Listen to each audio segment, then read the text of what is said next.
Hi, this is DigitalCT Editor Rich Sampson, and welcome to the Sharing Mobility edition of Digital Community Transportation Magazine.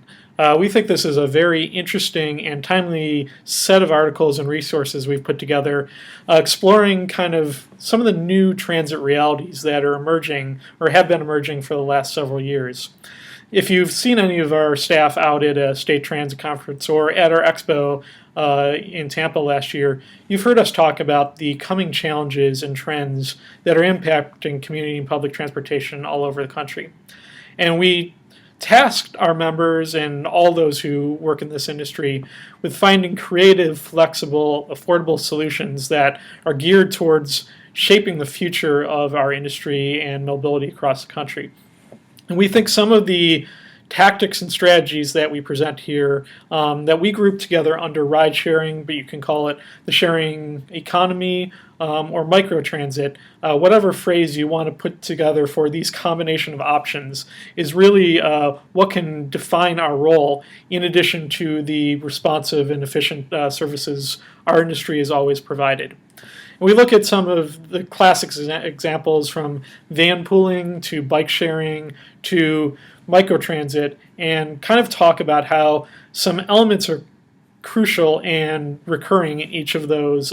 modes or aspects of the new transit reality. Some of those things are flexibility, being able to use different types of vehicles, different types of technology to respond to needs and also create a more efficient operation. We look at how vehicles, fares, and technology come together to kind of hit the sweet spot of generating rides or providing service in whatever kind of vehicle or platform that is, whether that's a shared ride van pool on a more work-oriented trip, using bike sharing in a smaller community like Norway, Maine, or Aspen, Colorado. We look at the role of the private sector in microtransit, companies like Bridge and Lyft and Uber to some extent, and see how public and community transportation operators can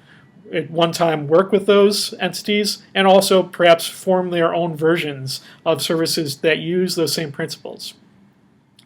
We go into in depth through our Rideshare Nation and Vanpool Works programs that emphasize our partnership with Enterprise Rideshare in providing resources to get new vanpool programs started. Karen Souza, who oversees that program for us, goes through the different member benefits and resources of this partnership, not only with Enterprise Rideshare, but also our partners like NewTek to provide insurance help to structure van pools together. We'd encourage you to get in touch with Karen if you're interested in exploring van pools more after you've read this piece.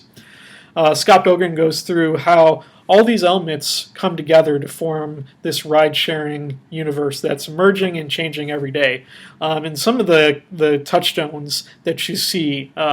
in all those different aspects. Pamela Friedman does a story on van pooling in Tulsa, Oklahoma, and how private companies are taking the leadership in setting up those various programs. And there's some details on how a community group in eastern Iowa, east central Iowa rather,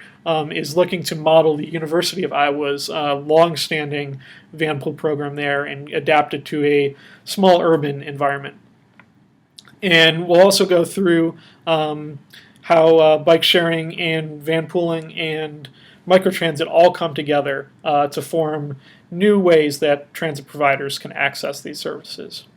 In addition, we have some smaller briefs on the role of automated vehicles coming down the pike and how the private entities like Lyft and Uber are engaging community and public transit providers to kind of close in the gaps and make their own models more efficient. It's a very exciting time to explore new ideas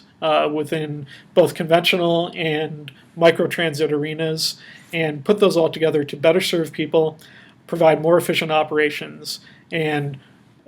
extend the network of mobility throughout the country. We'd encourage you to get in touch with us if any of these ideas or solutions something that you'd like to explore further. So on behalf of our editor-in-chief, Scott Brogan, and our publisher, Dale Marsico, I would like to thank you for taking the time to read this edition of Digital CT, and please stay tuned for more coverage on the emerging mode of the new transit reality.